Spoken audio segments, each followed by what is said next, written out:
Oh, hey, I didn't see you there. What's happening? It's DJ Filato. How you guys doing? Check it out. Tonight, it's finally going down. We are throwing down part 2 of my conversation with Ron Decor, the Godfather of West Coast Hardcore. This has taken way longer than I ever expected to, but I got into a little bit of trouble with YouTube. It's all good. They finally paroled me today, and so today is the day. I am really, really excited and looking forward to dropping this. If you enjoyed part 1, you are gonna love part 2. It's just like, it's juicier and meatier and girthier and veinier and all the good stuff you love. But in addition to that, I want to let you guys know that while I was locked up, I took that time to do something I've been wanting to do for a long time, and that is to throw a mix together that really showed my love and inspiration for Ron Decor, or I should say his inspiration to me. And man, did I pull that off. I am extreme. It is hands down my defining mix. It is DJ Filato's defining mix, and I'm extremely happy with it. It is fun. It is really, really cool, and I'm dropping it at the same time as the interview. Watch the interview first, and then go and check out, my tribute to Ron Decor. There'll be a link in this post for SoundCloud and Mixcloud. Unfortunately, I can't post it on YouTube because it's a little too spicy for these motherfuckers. But it is what it is, and I think you guys are really, really going to enjoy it. If you like Ron Decor's hardcore style and mixing, or I should say that I wouldn't ever disrespect him by trying to compare my mixing to his, but his style of records that he chooses and whatnot, I think you'll really like what I put together here. It's called Sinning Is Your Birthright. And I also have to give a special shout out to Steve Fiend, DJ Fiend, because he took my mix and basically mastered it, made it sound like a go-to-market mix, like an actual, what a mixtape is supposed to sound like, instead of, some dickhead in a garage mixing records. So, thank you, DJ Fiend, for what you've done. I A-B'd my original versus his, and it's just a joke. I mean, it's just, his shit is so fucking good, man. That guy is so good at production behind the scenes. I've got to give him his love. Juicy J and I listened to both, and we were blown away by the difference. So thank you, Steve, DJ Fiend, for your production work on this mixtape. And without further ado, let's get to it. I hope you enjoyed it as much as I did. Peace. We'll see you soon. Enjoy the interview. Enjoy the mix. Give us that feedback in the comments or DMs, or just call me or text me or whoever. And spread that love. Let everybody know what's up, all right? Hardcore. I know a question that I wanted to ask you. You got the fucking coolest hardcore name, but it's so simple, too. Like, you're not like fucking, shot-collared Filato motherfucker. You're just like Ron Decor, man, and it just fucking fits into hardcore perfectly. I get the Ron D part, but how'd you get the name? Who came up with that name? Well, okay, just so you know, that Ron Decor is a name I didn't like at first. Okay. So you did have a badass name originally. No, I'm kidding. I didn't know. It came from a friend and a promoter, a friend of mine. In the late, was it 89? No, actually 1990s when I got the name. A friend of mine, Chase, was doing events in the late 80s, early 90s.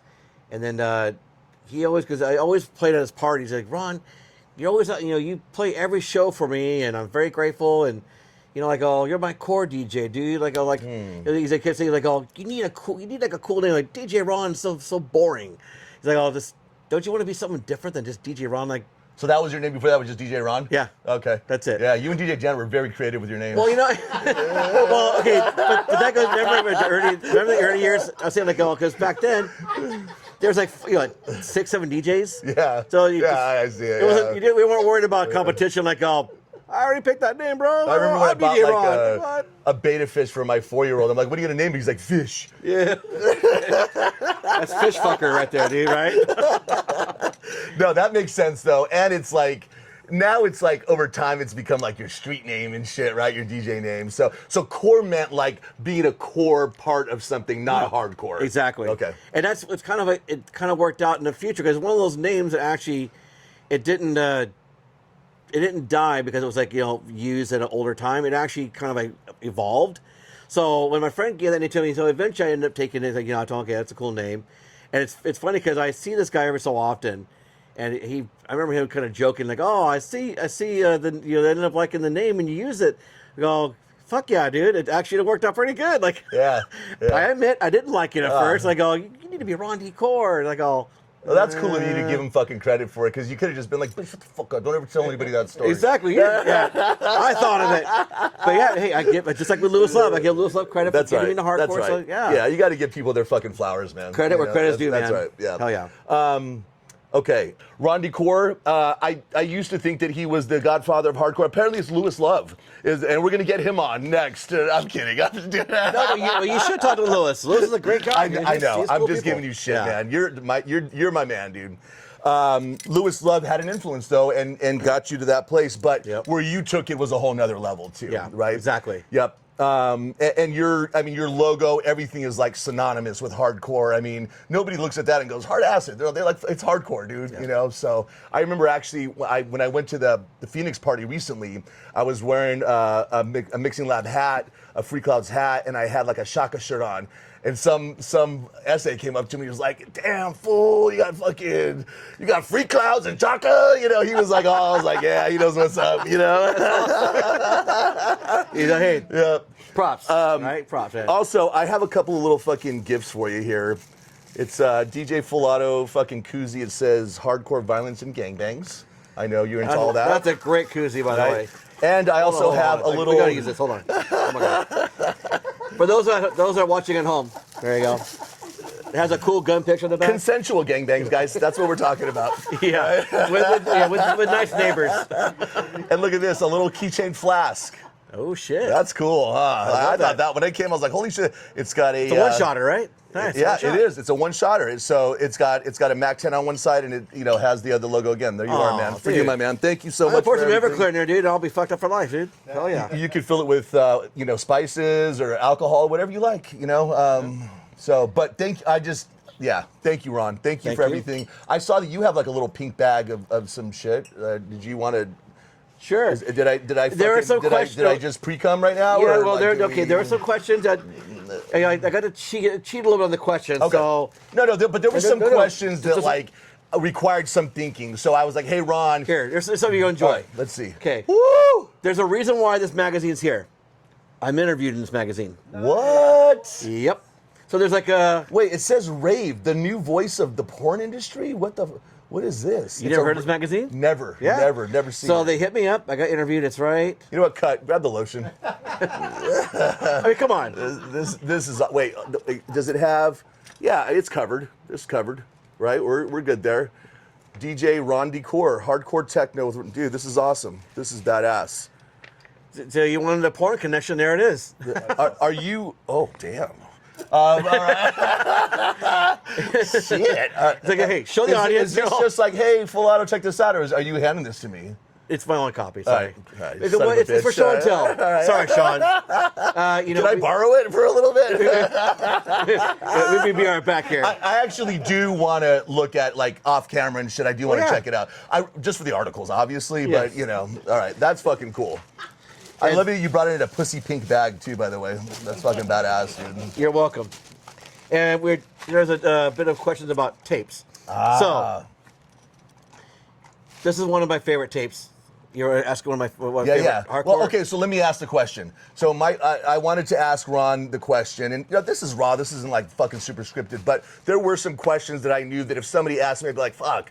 I wish I had some time to think about that, right? So I threw those questions to you just so we haven't even got into any of those. That's the funny thing. But one of the questions that I wanted to ask you was of your mixtapes, which is your favorite mixtape of your own mixes? And for hardcore, you're very specific. For hardcore. This is specifically for hardcore, right? Yep. Because we know that you've done a bunch of other stuff. Yep. And then what is your favorite not Ron DeCore hardcore mixtape? So what do you got for us? What do you tell us? Okay, so out of my own, this has been one of my favorite mixes. It's it's my second legal mix. Where actually, it's not a bootleg. Actually, a major label picked up me up as an artist, and I ended up doing 1, 2, 3 mixes with them.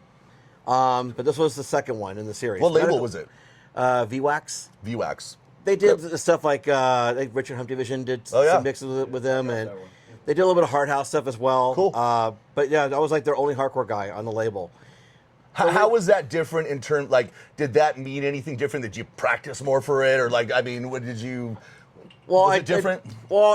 I did put more time into the mixing. I made sure it was more perfect. Because even back then, I wasn't really big on editing my mixes. I wasn't really into, like, cutting things out. Which I actually appreciate you doing that way. I liked it way more, just more raw like that. So if you say if you're doing a 90-minute mix, back in those days, like, if I did a mix and I messed up at the 80-minute mark, I'd scrap the whole mix and start over. Yeah, oh, I see. Yeah, because that's the way it goes. I mean, you want a nice, because it gave it, like, if you're at an event, at a party's going to have flaws, regardless. We're human. But nobody's going to remember. Nobody's sitting around going, do you remember at minute 36 that son of a bitch fucking, nobody does that. But on a mixtape, it's, Then that's view the same way. Right. So if I scrap it, I'll start over. Yep. And that's how it is. So this mix was, what makes it a legal mix is because they actually paid the artists. So every artist you see on here, they all got paid. So the label paid them. Let's see if we can put this up to the camera. I know it's not going to be a great shot, but we'll put it up for a second. It's got the, like a Satan free cloud. Is that what it is? A devil? We call them devil free cloud. Devil free cloud. And then gag ball. The gag ball free cloud. I like both of those, man. That's bad. Dude, this is badass. And that was a CD and a tape. They did both for us. There's also a lady on there. That's not Helen. And this... No, it's not Helen. and also the CD had even more panels. Yeah. You know what would be badass is this on vinyl, man. Well, that's the thing. When this label, I wish the label was still around. Yeah. After this project, they went under. I'll bootleg it. I got the CD too. That's badass. Okay. That's cool. Okay, so that's your favorite mix of your own. It was because the reason I spent so much time making it perfect, and the mastering process, I was really impressed because like they took it to some guy who's like had this crazy like all analog studio, had this like huge mixing all the boards, but it was like a half-inch reel-to-reel, this like lay-down board. It looked like something you would use for like an old school like movie soundtrack. Mm-hmm. So he had all this like John Williams shit, huh? Yeah, it was all tube amps and stuff. Badass. He made that mix when he was done. When I heard the copy before it came out publicly, it made the recording even warmer. It was such a warm recording. So that process made me like the mix because the sound quality was so amazing. Just that, and the fact that it was a commercial release. What about the records and the tracks that you picked for it? Like, is that also part of it, or is it just because it was so polished and professional? Well, it's cool too because they didn't tell me because a lot of times labels will say, "Can you pick things that are not too many cuss words or make sure it's not too crazy?" They said, "Ron, you do you." I love that. There's no boundaries. Yeah. You do a mix that you're proud of. Yeah. Well, we won't even question why is that song on there. We'll put it out. If you're out there and you make music, please be that way and not the other way. I mean, you're going to get so much more out of the artist. Exactly. Right? You know what I mean? As opposed to this handcuffed, like, all right, well, fuck, I can't do this, that, and that. And so now you got some hamstrung, whatever piece that this person's putting out. Yeah. So, okay, you have a second tape there. And this is like, we were kind of like off camera earlier. A tape one of my favorite tapes that I love, that's not me, it's Jeff the Chef. Jeff the Chef. G off the Chef? I always thought it was G off the I didn't realize that was the spelling for Jeff for the longest time until someone said it. And it's ironically a free caught tape. We put this out for him. We had that discussion earlier about putting tapes out for other artists. He was one of our I like artists. this. Can I see the cover? The cover's cool. It's got like a big, here, let's see if we can put that up. Yeah, I got that one. Yeah, it's got like a fucking evil mad butcher chef. It almost like there's a band called Destruction, a German thrash metal band that had this like, they had their own logo and everything. It kind of looks like that guy, but he's got a meat pretty cleaver. badass. Dude, it's really badass. and I like the lettering on the logo and all this stuff. I don't know that I know this tape. I may have heard it, but I'll definitely check it out. So, but the mix is good, and I've always loved him as a producer. Jeff is an amazing producer. He makes tracks similar to how I make them. He puts a little bit of funk into it. They're very clean sounding, solid samples, and they're just almost everything he would put out was always a banger. Like every track were floor fillers. He knew what he was doing when he made songs, so that's why I appreciate him as an artist. All right, that's Mean Cuisine by Jeff the Chef and Ron Decor, the psychotic episodes of the Mad Doctor. Those are the two. All right, cool, man. Thanks for sharing that with us. You're welcome. And I like want to go and listen to those tonight after this right here because so. Do you need some reading material to go with that, Sean? I'm just saying. Give me that shit, motherfucker. All right, real quick, we were talking about it on our break. Real quick, the song I think it's on Atrocities. I don't know. It's the the Japanese Ichibanu, and it goes into Mind Controller. Like, can you tell us about? Because that was just like we heard that, we're just like, this is fucking Randy Core, man. That was to me that intro into hardcore. Tell us about that what that record is, and yeah. Well, speaking of another artist besides Chef, like Speed Freak is another artist I truly admire. His style is like very similar to mine, a lot of like cartoony, very comical, and just unusual theme songs, but turned into hardcore. Yeah. That song, it's a great song, but the only thing that's a bummer about it, it's like maybe like a minute long. It's really short. And it's like some like Japanese anime cartoon theme song that he turned into a hardcore song. I think it's called I Love Yum. I Love Yum. Or we either I Love Yum or We Love Yum. What label is it on? Shockwave. We Love Yum by Shapeshifter. Yeah, there it is. Shapeshifter. Again, our fucking nerd, the brains of hardcore back here, Fiend, is giving it to us, man. Well, you know what? We'll give him a name. We should Steve, the producer. There you go. Steve knows his shit, man. I love that. You know? Hey, we need a fact checker right here. Yeah, he's not Googling it either. But yeah, that shape. The thing is, all those records are fun. I mean, that's kind of like even like early on in the hardcore scene when I was first starting to play a lot of hardcore. That's all the Speed Freak stuff is probably what really first propelled me into playing things a little bit harder, but also making hardcore, even though it's hard and grinding and aggressive, it needed to be fun. They're still fun. They're tongue-in-cheek, doesn't take itself too seriously. Because a lot of hardcore does take itself too seriously. So right? I've always been a big fan of making something that's crazy and aggressive and making it fun. Yep. Still having fun. I love that, man. Hey, should be. That's my shit, dude. I think that's why I like your shit so much, because that's what it is. Fun and pornographic. Because yes, I can be hard when I have to be hard, but I'd rather be fun, and I like having fun. That's so why Atomic One is so dope. Atomic One is dope. Yeah, super dope. The other question that I wanted to ask before I forgot was, we talked about it. Oh, this is the question. I just have to ask you about my favorite hardcore track of all time. That's not. Fuck. It reminds me of another question. Extreme Terror. Can we talk about Extreme Terror? Like to me, that was like the first track that I heard that I was like, okay, this is like getting hard now. Like, without it being, it wasn't because it was 5,000. I mean, it was fast, but there was just something about it. I'm like, oh shit. And I kind of feel like that track created speedcore or something. I could be wrong, about that, but in my mind, that's what it was. Like, how do you feel about Extreme? Just tell me you love it as much as I do, man. Like, I do. Well, because that song, I mean, kind of like, that song is kind of unique on its own. Yeah. That, you had to almost group up DOA with that because they really did a great job with putting screaming to the point where the scream became the part of the much of the song.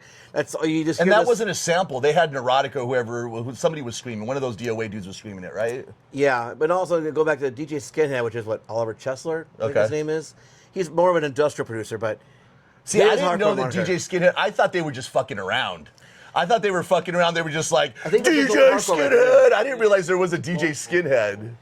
He's also an amazing industrial producer, by the way. Oliver, he did just great industrial. But that record is just one of those records, like, if he obviously knew, okay, I'm going to make a cool speedcore record, and he fucking nailed it. Yeah. It's just one of those records, like, you put it on, and just, people are going to start pushing each other. You're going to start, the mosh pit's going to start. It's a mosh pit song. The fucking speaker humping, so that thing just got people wild and riled up. You have to remember, though, 94 is when Hate Tank came out, and Industrial Power by DOA, before New York City Speedcore or Extreme Terror.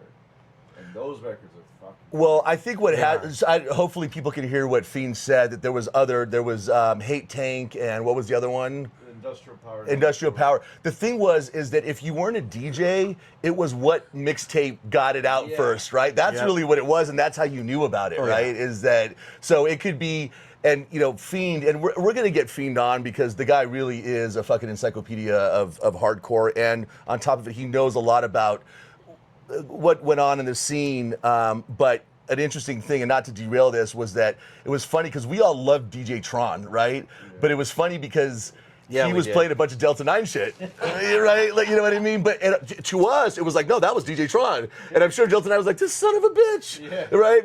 Like, but those two had a love-hate relationship. Yeah, I bet. Those two, I bet. They did. So, but this is not about them. This is about you. So, okay, so thank you for telling us about these two tapes.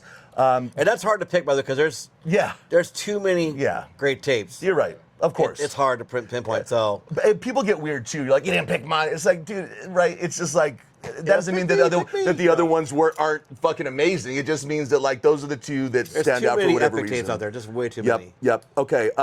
So let me ask you this because I know it's one of the questions that I was going to ask you too while we're on this topic. Can you tell us like what was to date? Is there a party that stands out that you spun that was like your favorite party? It was just the most fun, best memories. What party was that? And do you have a story about it? This is actually it's a party that goes into record books. You guys are probably all there. There's a party called Pyrotechno Disco Works. Yeah. And what was odd about this party? It's kind of probably Where was it? at the Grand Olympic in LA. Okay. It's a famous venue Yep. for a lot of reasons. Yep. But this party in particular, this promoter, people respect this guy, Tef Fu. Amazing promoter. Very good at, he's a very good curator of artists. Techno, house, whatever. He's just very meticulous and he's very thoughtful when he puts a line together. He took a chance having hardcore. So he put me in this lineup with people like Juan Atkins, Kyoki, Barry Weaver. Can't remember who else was there. Not hardcore, not Rondecore. No. Yeah. And the drawback was to be on this lineup, he told me literally, and when I saw the time slots, I could see it, I go, 20. Am I reading this like a 20 minutes? I go, bro, I'm playing 20 minutes. I go, 20 yes. minutes. Yes, Ron, 20 minutes. Like, Yeah. whatever. Yeah. So what I did is like I was telling him, I go, fine, it's my chance because like hardcore wasn't really getting the big bump yet. So What year is this? The Do you remember? Massives. 94? Like 94, 95 probably? It has to be okay. They're talking about that song earlier about Mind Controller. It was when that record came out. What year is that? 94. Yeah, 94. Okay, around that time. Okay. So they took a chance on me being there because on the wild card he put me. in But the you middle, also have a name. and that's what he wanted. Yep. I have the name. Yep. Obviously, he was smart because bringing me there, he brought a whole other audience to his shows. Sure. So it was outdoor, set up. He had me go on after Juan Atkins. Juan Atkins was. I mean, I love Juan Atkins. I have much respect. Played very deep, mellow techno. He finished his set. I get on. Fuck my ass right into it. No, but I played the Mind Controller. Oh, nice. track. Okay. And it's more about the visual. I need to find someone that has video of that because I have my memory. I always saw, if you ever could see a sea of people, it's like, okay, if there was someone yell fire in a club and you had to get out, it was like that. That's fun. I know exactly what you're talking Everyone about. Yeah. swelled up and rushed the stage because the crowd was like, Oh, mellow no, dancing. they didn't bail. They fucking came to They this. That's rushed the awesome. stage. I love it. Okay. I And- thought you were saying the opposite. They were like, oh, shit, and they left. No, they came to the stage. And it was the best part. It was nice because I have much respect for Juan Atkins. I just I just shake his hand like you're an amazing producer. And then like I hear over here talking to promoter Tevs, I go, who the fuck is this guy? So why are people racing to the stage? Is that Louis Love? And no, but the guy comes in, they go, why are they racing to the stage? Yeah. Because all this sleepy music, and all of a sudden it just went, the place lit up. It was on fire. Awesome. That had to have felt good. So yeah, it's also too because Helen knew like, okay, fine, 20 minutes. Is that when Helen really started loving you? She was like, oh, shit. No, that's my no, she's man on Ron. right Because there. you got to play the most intense records in 20 minutes. Oh, yeah. And I Yeah, did. yeah. I had to play records. Fuck it, we're doing hardcore. Dude. Yeah. I went ballistic That's on the awesome, party. man. And the people were digging it, though. They loved it. Yeah. Yeah. You know what's cool is that if people aren't necessarily into hardcore, 20 minutes is about the right amount of time. Right? It's like, because then it's like, oh shit, what the fuck was that? That was amazing, right? You know what I mean? Like, Yeah. you leave him wanting. Well, and he also, it's funny because he enjoyed the fact that, for one, he got a nice bump in ticket sales. He loved the energy it brought. So he brought me back for a very famous party, Seventh Heaven, New Year's party. That was the so-called riot, and the party got shut down. And Was that the same time at the same Same night venue. as Opium? Or No, no, Circa, I mean, because I know Circa was a New Year's Eve party. they did, yeah, it's okay. It's Circa, but they called it was the Circa party. Yeah, so Circa, Okay. same promoter, Circa Yeah. Seventh Heaven. It was a big turning point too in the scene because that night I took a cut and pay, and so I renegotiated. Go, I want to do the countdown slot. Okay. So I nabbed the coveted countdown slot. So now you've got some fucking leverage, right? Of Now course. You, okay, cool. He said, okay, Ron, you got it. It's your time slot. But I never got to play. because the party got busted. This was the that kid. sucks, And man. Lucy Double D was there at this party. She'll tell you. She has a story about Hey, that. Lucy. She's awesome, man. Lucy, Hey, Lucy, do you Double have D. that rubber bullet that hit you in the ass? Just ask shit. her. But anyways, That sounds. We'll have to ask her that need to ask her story. about that. By the way, just quick, Double D. She, man, talk about a cool fucking chick, man. She is. Great DJ and an amazing person. Yeah. She is. Yeah. Much love to Double D. So okay. So she got hit in the titty with a bullet. in the ass. In the ass. Okay. So that party, what happened is like, so basically an hour before, 45 minutes before New Year's countdown, I was due to go on. All of a sudden, we see medics showing up. All these the police showing The up. lights. And they said, I said, turn the music down, turn it off.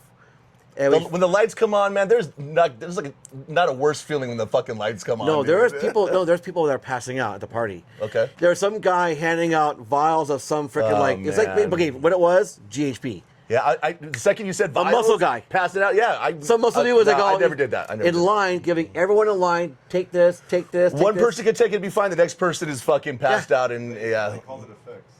Yeah, exactly. Yeah. Called effects. I think I still have a sample of that. Yeah. And they handed it out, and the thing is, there are people getting so sick. Yeah.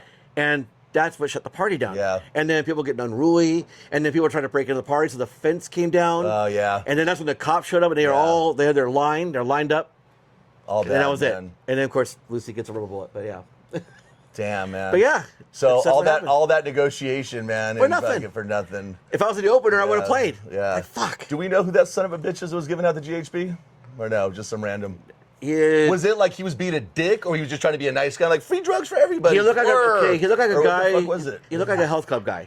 Because he was all oh, like, yeah, because most of them were, because he was the all ripped, bodybuilders would take that tight shit. shirt. Yeah. had a little business card that was like kind of vial inside of it. Yeah.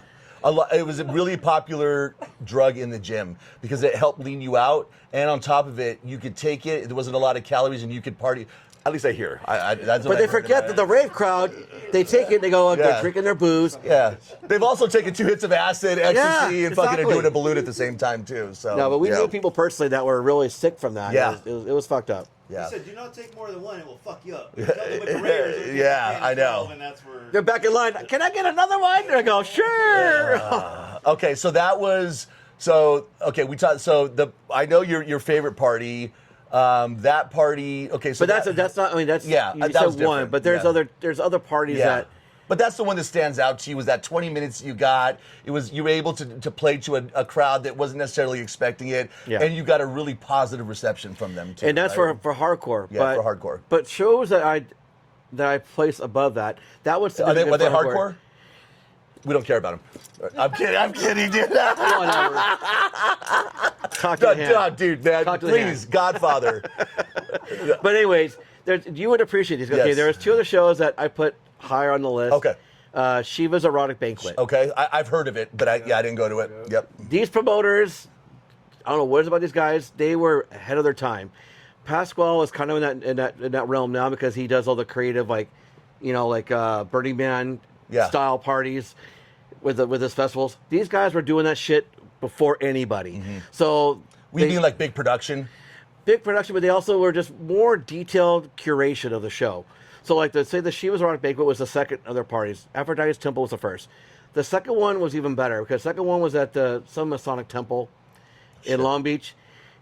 They had so many little rooms going, like to give you an idea of how cool it was. When you went in there, it's like an adventure playground because one room had like a bunch of TVs all over the ground. They were People watching themed. weird themed. Yeah. All in pajamas and like watching cartoons on the ground. Another room had like those little McDonald's milk things glued all over the walls. McDonald's milk things? You know, for your coffee creamer. Oh, yeah, okay. The entire room That's was all random. that. Yeah. In another room, not kidding you, a guy in like these leather slicks, chainsaw carvings wood in a room. So you Is could that walk. what Tron was playing? Yeah, it sounds Tron- like yeah, he something wasn't around very back Tron- then. Yeah, no, I'm kidding. It sounds like But- something Tron but would be these are the sitting rooms. to, I mean, yeah. that's the Yeah. crazy part of They it. put that much effort and thought and love into like where instead of like, hey, let's just fucking throw a room and put some lasers in it. And the one part you're gonna like Yeah. is they had these girls that were like topless, dressed like goddesses, like Roman goddesses, like a toga style, but the boobs hanging out with like platters of fruit and meats to hand out to the crowd. If I Like, have a time machine, man, I'm going to that party. Dude, I tell you, exactly, it's like- yeah. That one and where Double D gets shot. Yeah, but you walk, you walk in the party like you know what a rave is like. You Yeah. go, it's the usual. There's the concession area. There's the ticket booth. Yeah. There's the bathroom. They walk in like, oh, sir, would you care for some fruit or for some meats? Like, Hell yeah. Oops. I'm looking at your titties. I'm not looking at your. Fuck it. I want a grape. I mean, right? You walk in the room with all the chainsaw guy going crazy. Fuck that and, guy, like, dude. I'm going where the titties are, man. And there was one room that caught me off guard, and it was off limits because it was like it had like several floors, so we wouldn't hire a floor because the guy lived in there.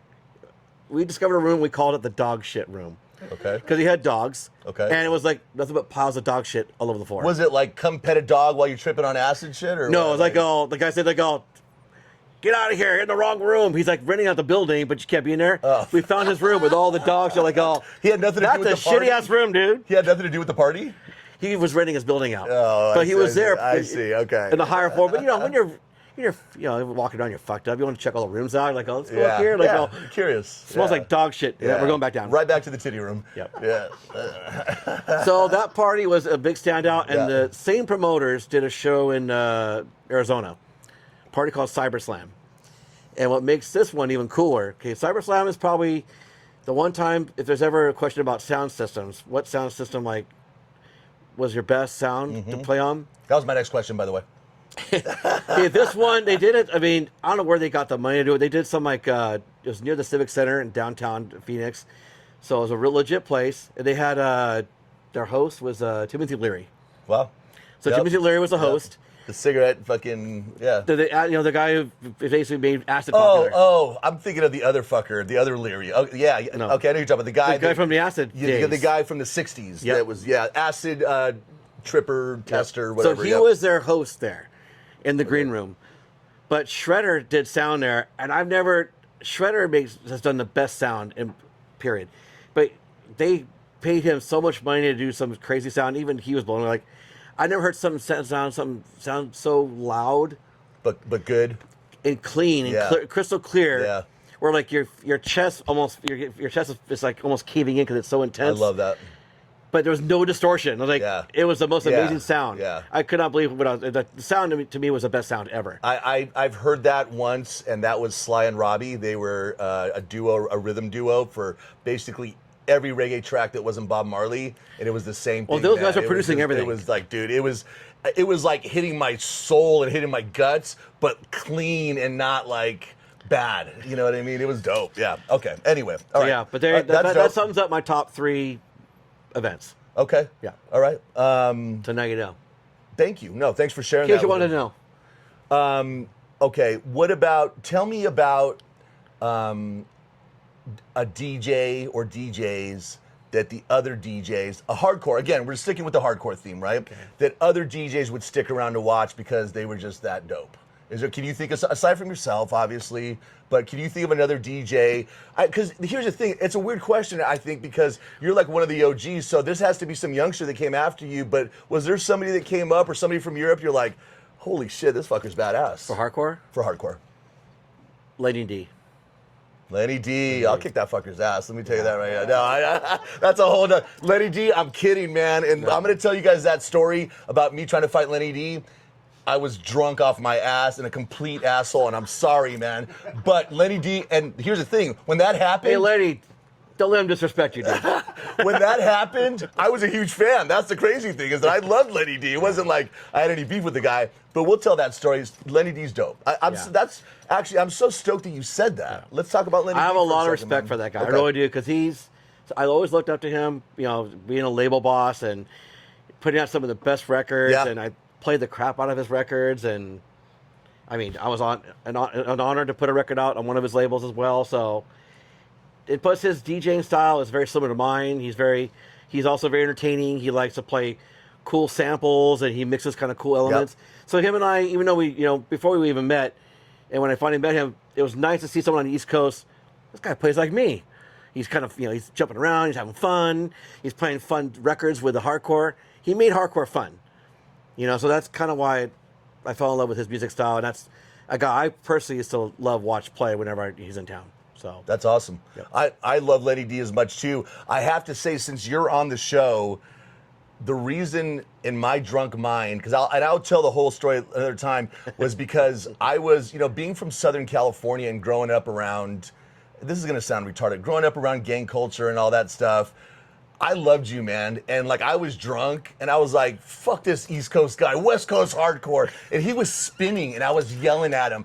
And he was, all of a sudden I saw him look up like, wait, this guy's talking to me. He's right? Like, talking to me. And he was like, hey, fuck. And but it was a weird thing because I wasn't normally like that, but at that moment, me being that drunk, I was like, for some reason, I felt the need to try to be like, yo, you're on the West Coast and I'm going to let you know where you are. I know. It's that fucking stupid, man. That's that stupid. And it's funny I want you to know Lenny, the guy is like, dude, he's the nicest so guy. Dude. He's a so fucking nice. I saw him at the Phoenix party, and I was passing out flyers for our stream, and I saw him, and I tapped him on the shoulder, and I was like, hey, fool, you into hardcore? And he turned around, he's like, shut up. And he just like, and he took the flyer. Yeah, but he's like you, where he's super open. Like, if you see Lenny D, he'll talk. Like, you go up to him and talk to him. He's a cool guy, and he's fun, and he's engaging, and he's not going to be too cool for you. Nope, yeah. exactly. So love Lenny D, man. Very approachable. That's cool. Okay. All right, Lenny D. So we kind of, I have to get into this part, man, because, man, this is the part of the show that's going to get a little emotional. Porn. We got to talk about porn. A little emotional. Whatever, John. Near and deep to my heart, man. As long as they don't piss off Helen, I'm good. Yeah. We'll block Helen. Don't worry. She's not going to see this shit. I'm telling you, bro. So, no, the reason... She will see it. I know. She's probably fucking outside right now fucking watching it, dude. So, when I first heard Fuck My Ass, I was like, dude, this is so dope, because I was always like, man, I like fuck... Dude, if there are people, adults, willing to have sex for my pleasure, and they're getting paid for it, like, why would I hate on these people? I'm like, thank you, dude. That is so fucking cool, man. You know what I mean? Like, can I get on this action? Yeah, seriously. I mean, I thought the opposite. Like, you can't get any cooler than that, right? Exactly. So when I heard your shit, it had these porn samples, and then I heard this West Coast pervert, and and I know you're a dad now, and and all that stuff. But can we just let's talk about it, dude? Like, so obviously you were into porn. I'll start off with a story that I heard, and I'm not going to tell you who told me this story, but they were like, we went to go move Ron, and he walked into a room, and he was like, all right, so we just grab all these records and put them. They're like, what records? He's like, the records here. They're like, those aren't records. Those are all Ron's porn magazines and pornos. It was like a whole room of like a collection of shit you had, apparently. Is that true? There was a time I probably had a few boxes. Boxes. Yeah. Okay. I had a little bit of porn. Well, plus, we used to sell porn at our store. That should we do that? I had no idea. So you sold We porn? had a porn section in our store. So did you have the back room with the tassels and shit that you had to walk through? No, we had it all in the front. Okay. Right by the register. At the you guys remember the porn section? Oh, yeah. Yeah, we had porn. Yeah. So was that, okay, but that's not, you didn't get into porn because you guys were selling it, right? Like, you were a fan of porn. Yeah, of course. I mean, I've always been into it, and yeah. I'm not, dude, you're talking to a guy that, like, I'm like, if you're saying you're not into it, you're a fucking clown, dude. You know what I mean? Yeah, exactly. White trash. I love that. Hell yeah. 5 and 6. Damn. That's I got Lovecore 2, White Trash 5, and those are my favorite. No, I'm kidding. Hey, Naughty Neighbors is my favorite, dude. Naughty Neighbors. That's Naughty Neighbors. Okay. So did you? I was going to ask you, like, when did you? So there's a couple of questions here, because we got to talk, because you made music too. You produced music, obviously. Yep. We haven't talked about that. I want to ask you about that, but I want to ask. Okay, so there's a 2-part question here. One, when did you start making music? What's the music that you made? And how did you go, you know what, fuck it, I'm going to throw porn into my shit? I guess this is a 20-part question. And what was the reception to it? Aside from DJ Florida going, I fucking love you. Well, you know what? It resorts back to business. Okay. Because my belief was, like, when you're selling products, certain things help sell it more. Sex sells. Sex sells. Sex sells. And I hate to be blunt, but that's kind of the angle. You're being real, you're being honest. That's what sex fucking sells. It does. It sells helps. me. Yeah. I used to be into Satanism, but only for the titties. If you took titties out of Satanism, I'd be like, fuck, this shit's lame as fuck, dude. Gosh, God. But they were smart enough to know, hey, if we're going to sell this shit, we got to throw some titties in this shit, right? Like, I mean, fast forward to sorry. now, I know my ladies, like, she'll say, like, well, don't you ever feel bad about all the porn you put in your covers and your music? And I say, you know what? No. Yeah, no. No. Clusterfuck was amazing. Because Yeah. okay, good example. Clusterfuck was one of those tapes.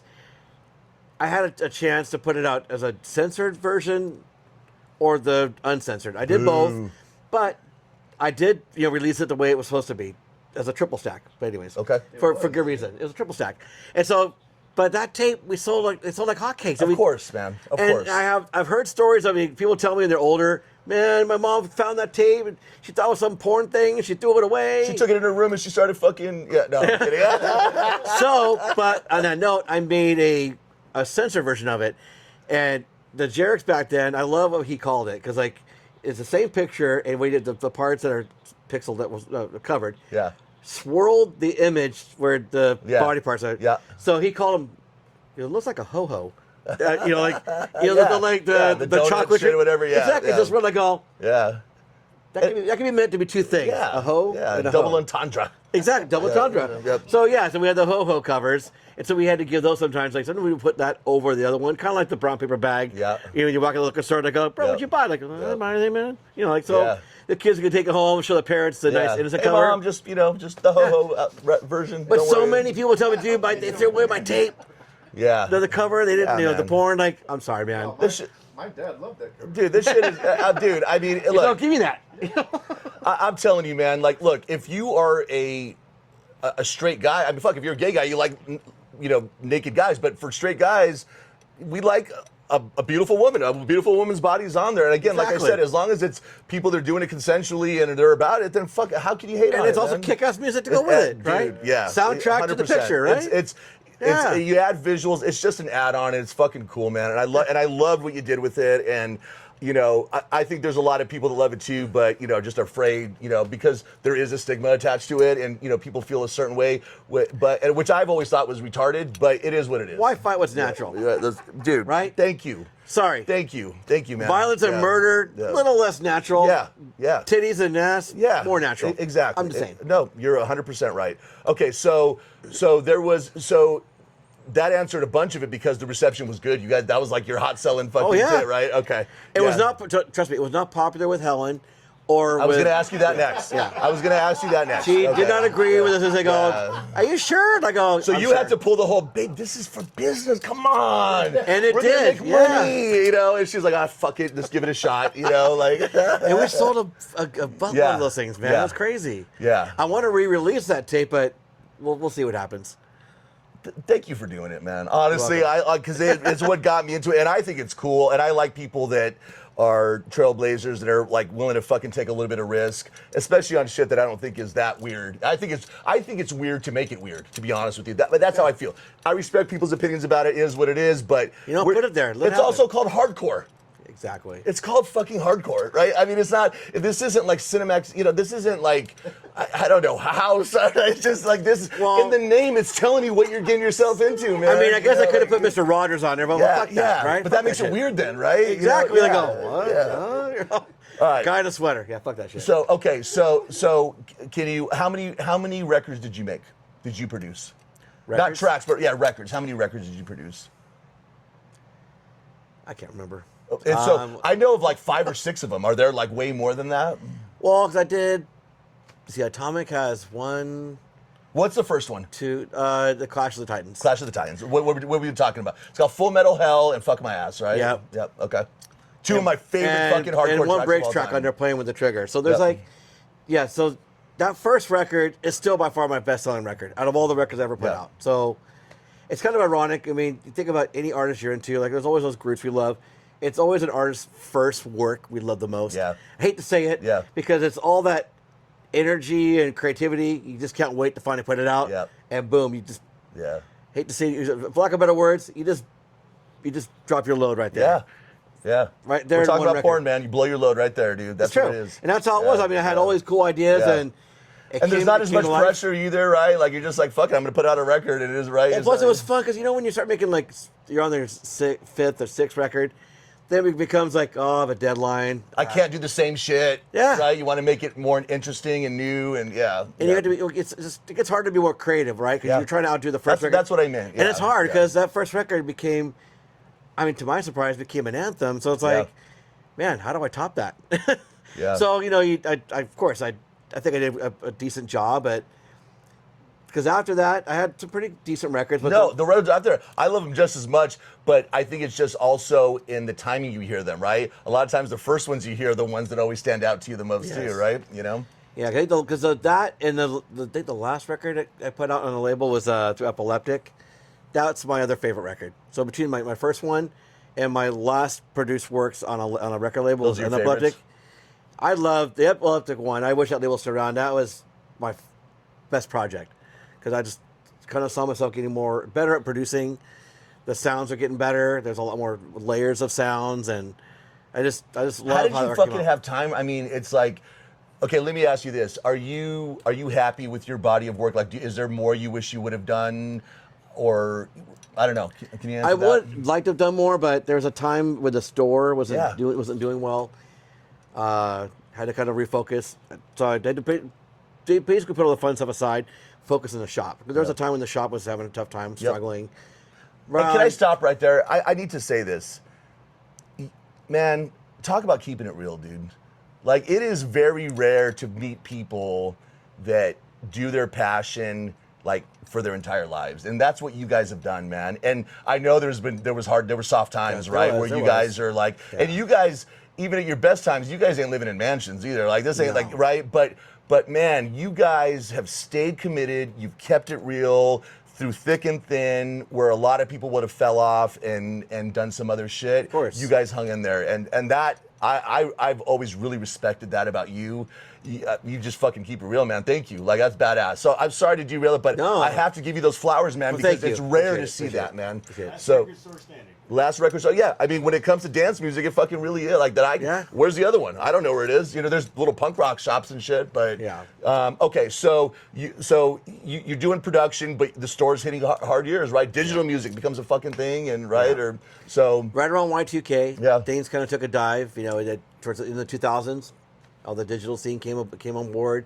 A lot of our regular customers started to go digital, so less demand for records. Yeah. So yeah, just that. I mean, really, it almost ruined us. And that on top of being at the lab, being at the lab Anti-Mall was probably the worst mistake of my life. Wait, But we tried it. so tell me that part again. The lab Anti-Mall. Okay, I see. Did you guys go over there? We were there for 3 years. Oh, you were? No Yeah. shit, I didn't know that. Yeah. Okay. So, for the first home, which a lot of us know, it's everyone's favorite, is the first location. On Brookhurst. No, the one in Which Costa one? Mesa. The one. That's right. The one in Costa Mesa. On That 19th was Street. the one that I used to go to. Yes, that's right. The one in So Costa that's Mesa. the one that most people remember. Yep. And then we moved to the lab. The lab cherry picked us to move there. What year was that? Let's see, 98. Oh, okay. All right. So yeah, later. to remember. But Was yeah. it new then, or had it been there for a while? Because I'm from LA. I'm not from Orange County. When I got here, it's like a little hippie spot where they have these little fucking unique shops and shit in it, right? Like, It is. It's a total like. yeah. It's they call it an anti-mall. Exactly. The Yeah. mall. Its name is a total like oxymoron. Yeah. Because it is a mall. It's Yeah. a hipster mall. Is all it is. Dude, It's a hipster's hipster the mall. word, man. Yep. It's a hipster spot. That's what Biggest it is. mistake ever made. Yep. We actually got a lot of good customers out of it. We made great money there, but it was so expensive to be there that the cost of doing business Yeah. was burying us. Yeah. We got buried. The nut was too heavy for what you guys are doing. Yeah. Yeah. 'Cause I mean, that's yeah. now I know why we're filling the shoes of Tower. Yeah. Mind you. Yeah. Tower was there, so Tower bailed out. He wanted us, the landlord wanted us to fill their shoes.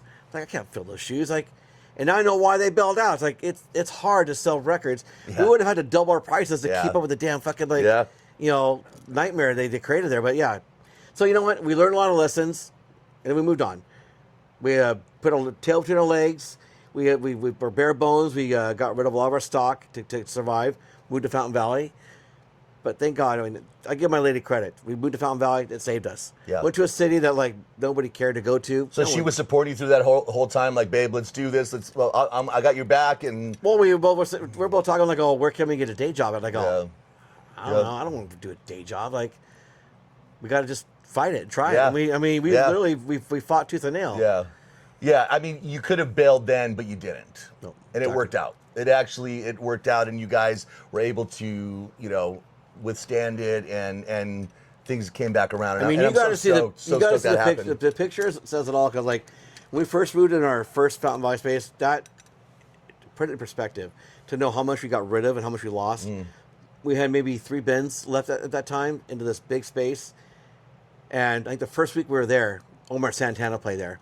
We had a little in-store, it was kind of a trip. That's the one time when it actually could have been a legit rave spot because there was very few fixtures, mostly space for people to party. And so he actually performed at our store when it was dead. We hadn't built a real DJ booth yet. Everything was just sort of like hodgepodge. Yeah. But just a really strange time to like leave a whole era behind you. Yeah. Move to a new city. Yep. But man, it was the best move. Yeah, good. I'm glad that move worked ever. out. Yeah, it Speaking did. of Omar Santana and mixtapes, he had a mixtape called Fire in the Brain that it had like a Hellraiser cover or something. Yep. And we loved that mixtape. we put It that was up for dope. him. Oh, did you? Did you Yep. put that? Yeah. Yeah. I like that. That record, that mixtape had one of my favorite hardcore tracks, The Tower. And I think it's a Roughneck track. Yeah. And it's got a sample from this Ice-T and God, I don't remember the name. Ricochet. Oh, dude. Ah, God. See, he knows. Dude, man. Yeah, dude. Yeah, I love it. Yeah, I love that mix, and I remember that track from it clearly. Okay, so I'm glad you. So that we were talking about your recording, and I said, "Are you happy with your body of work?" And you said, I am. I am, but there was you didn't have all the time to just do that. I wish shit I when could you have gone wanted. further. I wish. Okay, you wish you could have gone further, but just the realities of business and all that shit. Priorities. And life happens. Life happens. Yep. Okay. Let me ask you this question: Is there a track? 2 questions here. The first one is going to be this: What is, in your opinion, the all-time hardcore dance floor? Just when you put that shit on, you just know like what's the DMX party up in here of hardcore, right? Like what's the banger, in your opinion? We got people coming in and out, and all right, we're good. Okay. Hey, this is a hardcore podcast, man. Shit happens. Wait, God, hardcore banger track. Yeah, one just like it's like a go-to like shit ain't you need to get this crowd, but I don't know, like you just know that if you put that on, aside from Extreme Terror, obviously. It's hard to pinpoint certain tracks, but I can kind of narrow it down to 2 artists. Okay. There was like what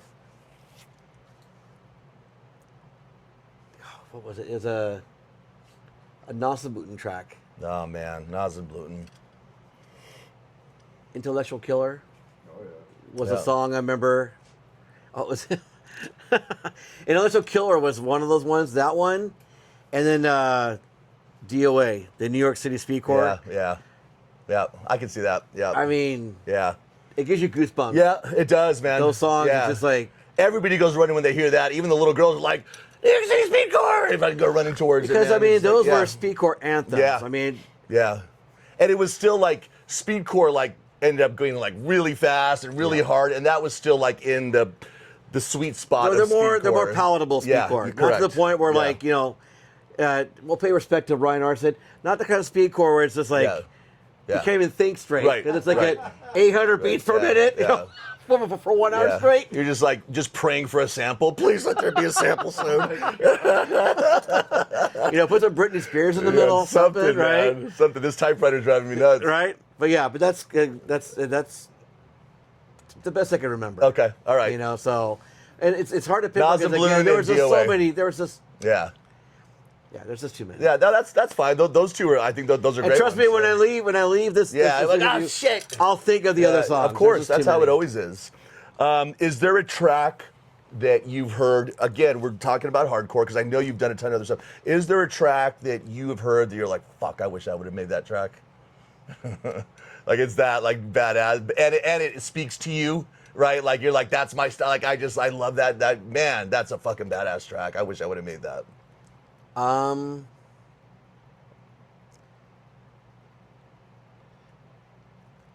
Hard to pinpoint track, but an artist, I know Steve's gonna agree with this. A lot of tracks that Nat has made, Traffic. Traffic. A lot of stuff he has made. Just impressed by it. I have mad respect for his music. He's a great producer. I wish I would have made those things. He makes the kind of tracks that like, holy shit, I already that's know Point Break. There it is. Point Break. Point Break. Because that okay. Point Break by Traffic. We're just going to call it out Point there. Break goes along with a. That's just the antithesis of that's like the epileptic sound, right? Epileptic put some of the best stuff out. Was it South of London, that series? Yeah, South of London. So they had those records. And when I put my record out on the label, it kind of had that sort of same vibe. Like, and those songs, like Traffic stuff and my stuff, around the same BPM range. Okay, got it. Had the same sort of like real nice melodic. And that's what I meant. It broke it up. It spoke to you. Like, it had you're like, melody, okay. but also Yeah. had the toughness and hardness. Yeah. But you also got like taken on a journey when you're hearing it. Yep. And that's the Dope. kind of music I like. Dope. He was Yeah. a breakbeat guy too. So Yeah, exactly. Yeah. put the funky breaks, the hardcore, and the acid together. Nice. And they just it's such a perfect. Traffic, man. Mesh. Some love to Traffic and specifically the Traffic. Seriously, Point Traffic Break. is an amazing artist. Basically, the Randy Core of UK. Yeah. Yeah. Yep. Props to him for sure. One of the things that I was going to ask you while we were still talking about the store was, and I'm again another two-part question. We want to hear because you've been through so much, and the rave scene is obviously there's going to be a lot of adventures and crazy stories and crazy shit. You got. At least at the time that I went in, you got all these fucking kids on psychedelic drugs in the fucking hood. What could go wrong, right? You know what I mean? Like kind of thing. It's just. Is that a serious question? No. So, like, can you tell us give us some of the craziest shit that you've seen at a party, at a rave, and I know your record store. Some crazy shit's happening at your record store too. So Yes. yeah, if you could tell us some stories about what stands out as like, yeah, that was fucking wild, man. Well, there's been more than one occasion I've seen people having sex in a speaker. In the subs. In the subs. Yeah. I got kicked out. I from remember sitting in a one. sub. Speaking of that, Shiva's Erotic Banquet, one of my favorite parties. At the end of the party, we were there, kind of helping the guy break down. There was a guy who was so fucked up, some bald guy who had his shirt off down to his shorts, was in the speaker, crawled up into a ball. We couldn't get him out. He was just in the speaker, just like. He was on some weird trip. Yeah. You couldn't pull the guy out.